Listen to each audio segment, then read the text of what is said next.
હર હર મહાદેવ। એમ તો જ્યારે સંતો હોય અને વડીલો હોય એ પણ પોલીસ ડિપાર્ટમેન્ટમાંથી તો વધારે કહેવાય નહીં મને। થોડા જ શબ્દોમાં મારી વાત પૂરી કરીશ।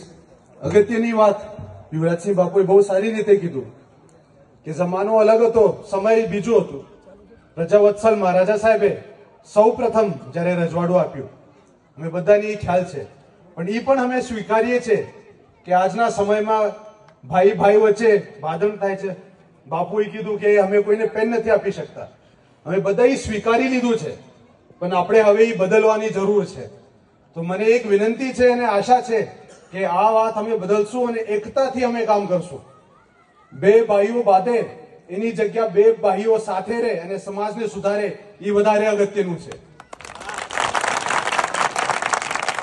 મારા જેટલા પણ યુવાન ભાઈઓ અહીંયા ઉપસ્થિત છે, આપનેથી નમ્ર વિનંતી છે અને નમ્ર અપીલ છે કે માનસિક રીતે અને શારીરિક રીતે આપ મજબૂત રહ્યો અને ફિટ રહ્યો।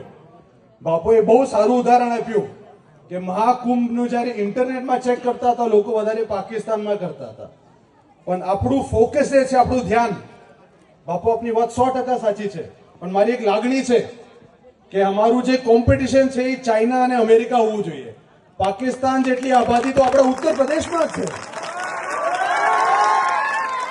પવનપુત્ર હનુમાનનો ભક્ત છું એટલે કહું છું, બલનું પ્રદર્શન બધા યુવાન ભાઈઓને આવડે જ છે, એમાં ચિંતા કરવાનો વિષય નથી, પણ સમય સાથે બુદ્ધિ અને વિદ્યાનો પણ ઉપયોગ કરજો અને સાથે સાથે યાદ રાખજો જે સમાજમાં નારી શક્તિનું માન સન્માન જળવાઈને રહે એ જ સમાજ આગળ જાય છે।